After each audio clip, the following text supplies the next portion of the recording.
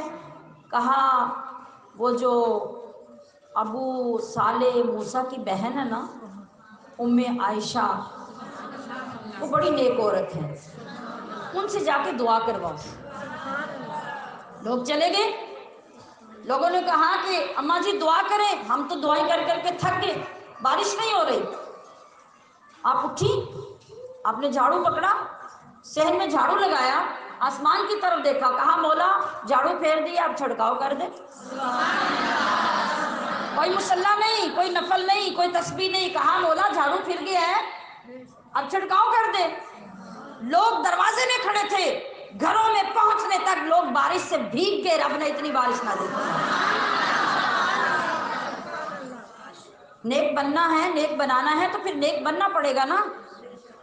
اور آپ کی والدہ ام الخیر، آپ کی ولایت کا مرتبہ کس طرح مضبوط ہوتا ہے. یہ آپ کی والدہ تو تھی نا، ان کی جو جہاں پہ آپ کا نکاح ہوا حضرت ابو صالح موسیٰ کا، آپ کی جو والدہ حضرت غوث اعظم کی جو والدہ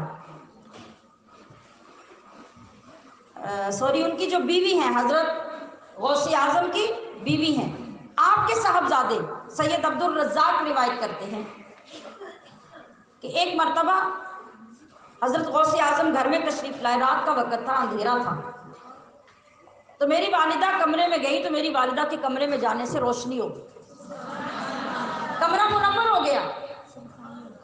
اور کئی مرتبہ اس سے پہلے بھی ایسے ہو چکا تھا، مگر اب سیدنا غوث اعظم نے خود دیکھا.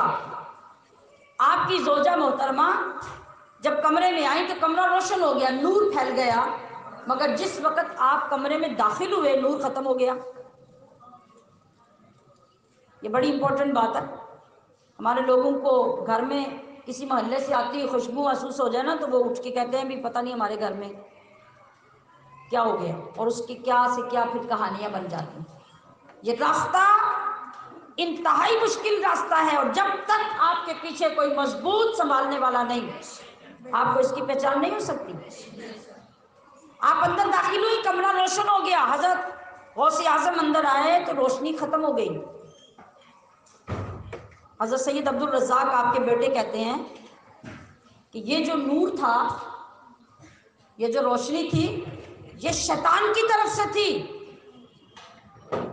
اب میں اس روشنی کو دائمی، حقیقی، نوری، ایمانی اور روحانی روشنی میں تبدیل کر دیتا ہوں.